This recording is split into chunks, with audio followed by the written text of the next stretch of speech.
He got tricked, trapped, and kidnapped by ICE. Right now on 12, an update on the case of a Bronx teen arrested by ICE, where that legal battle stands. I'm meteorologist SKYLER Harman. It's finally the weekend, but will it finally be dry? Those details straight ahead. Plus, breaking ground on affordable housing. We'll tell you about the latest project that's been a decade in the making. News 12 The Bronx starts now.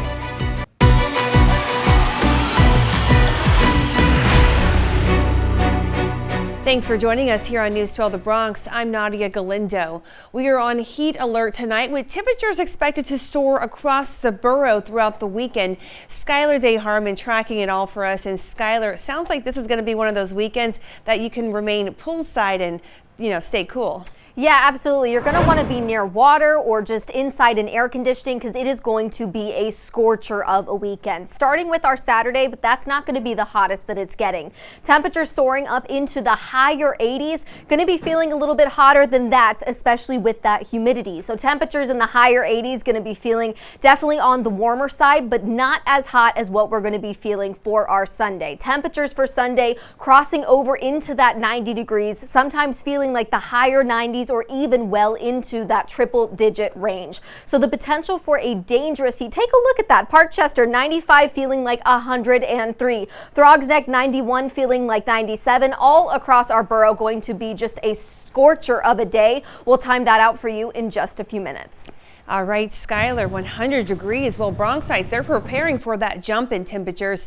News 12's KARINA Garry is in City Island talking with people about how they plan to stay cool.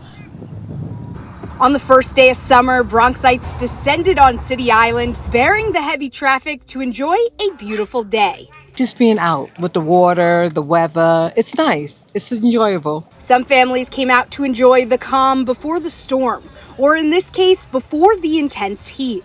Once we heard, we were like, okay, everybody get an AC, make sure your air filter's clean, all of it. There's an extreme heat watch for Sunday through Tuesday for the entire borough. Water needs to be in the freezer from now, like starting this week in preparation for next week. I asked residents how they plan to stay cool. Putting in a new AC. Yep, that's it. I can't deal with the humidity. Whether you plan on going to the pool or the beach or using some ice cream to stay cool next week, you're going to want to make sure that you're still staying hydrated. Especially for older people, right? People with breathing issues, asthma, bronchitis. Yeah, it's dangerous. So everybody should just plan on being safe. In City Island, KARINA Garry, News 12 The Bronx. All right, KARINA, and having an ice cream this weekend sounds like a good plan. But the National Weather Service says temperatures will get to dangerous levels from Sunday to Tuesday. Governor Hochul says extreme heat is the #1 cause of weather-related deaths. Officials say to watch out for signs of heat exhaustion like dizziness, nausea, and sweating profusely. The health department is issuing guidance to hospitals and nursing homes. Subways and buses are being inspected to make sure there are working air conditioners inside, and outdoor workers will be on modified schedules. Governor Hochul also urging people to take advantage of early voting. You can go today, Saturday, Sunday, before the really, truly hot kicks in. I cannot emphasize this enough. Extreme heat can be deadly. The best way is to stay safe, to stay indoors with air conditioning. Hochul is also urging people to check on their older neighbors and help where they can. And if you do not have an air conditioner in your home, you can head to a cooling center to cool off. Cooling centers can include a friend's house, a local library, the mall, or a museum. To find out which ones are near you, head to our website, news12.com. A new plan is meant to protect you from extreme heat. If you have asthma, you can now apply for a free air conditioner if you have persistent asthma and are in the state's essential plan. The American Lung Association says hot and humid weather can trigger symptoms. You must not have already gotten an air conditioner through the HEAT program in the past 5 years. So if you're interested, the application for the program is on our website. New tonight, an update in the case of a Bronx public school student who remains in an immigration detention center nearly 1 month after he was arrested by ICE in a Manhattan courthouse. News 12's Heather FORDHAM is in the digital center with the details. Nadia, an immigration judge is reconsidering that student's asylum case. It was dismissed back in May after he attended a mandatory immigration hearing about his status. Well, this week his attorney says the government misled him and failed to lay out what his options were after that case was dismissed, ultimately leading to his immediate arrest by ICE.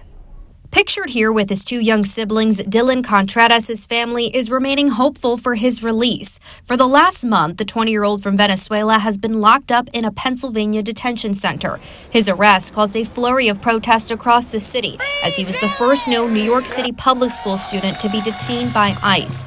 The Department of Homeland Security says Dylan entered the country illegally in April of 2024 under a Biden-era program that granted temporary legal status. That program was revoked by the new administration in March, which they say left Dylan vulnerable to deportation. On May 21st, Dylan attended a mandatory hearing regarding his status. He was immediately arrested by federal agents in the lobby of the courthouse and placed in a fast-track deportation proceeding. New York Legal Assistance Group is representing him. He's now back in regular immigration proceedings, not an expedited removal. But despite that, the government has refused to let him out, even though there's no reason to detain him at all. Right now, Dylan's attorney says there's no timeline on if or when he will be released from federal custody. At the Digital Center, Heather Fordham, News 12, the Bronx. All right, Heather, thank you. Well, new tonight, we're learning that 2 people in custody of the Department of Correction have died. Sources tell us a 37-year-old man was found in medical distress this afternoon. We're told medical aid was provided for about a half an hour when he was pronounced dead. The other man suffered a medical emergency while on a bus on the way to Rikers at about 4:30 this afternoon. He was pronounced dead less than 20 minutes later. The DOC commissioner saying the incidents will be investigated thoroughly. Police need your help finding this man. They say snatched 3 chains from the neck of a 65-year-old man. We're told this happened back on June 3rd inside of 738 East Tremont Avenue. Police say when the victim tried to get his jewelry back, a fight ensued and the suspect punched the victim in the face multiple times. We're told that suspect ran off with a portion of a necklace and a pendant worth about $4,000. Tonight, police releasing photos of 3 people they say are behind a violent robbery in Kingsbridge earlier this week. Take a good look at these photos. There's 2 men and a woman, and police say they brutally beat a 54-year-old man early Monday morning in front of 5832 Broadway, then stole his belongings and money. Now, cops tell us they got the call for this on Monday at 2 o'clock in the morning. They say the 3 attackers punched and kicked the victim in the face. After that, they took his glasses, car keys, and $500. He was rushed to St. Barnabas Hospital where he's expected to be okay, but police say he had serious face injuries. Residents in Kingsbridge learning about what happened, and they are in shock. If you recognize the people we just showed you, make sure to call Crime Stoppers at 1-800-577-TIPS. An investigation underway after a fire broke out in a building in Belmont. We're told it happened at 626 East 187th Street around 6 this evening. This is Citizen App video showing you the scene. We're told no injuries were reported and the fire was under control by 7. Fire marshals are investigating the cause. And tonight, we need your help finding a missing elderly woman from the borough. This is 80-year-old Marta Alicia. She was last seen leaving her home in Riverdale Thursday morning. She was last seen wearing a red headscarf and a jacket. So if you think you may have seen her, help bring her home and call police.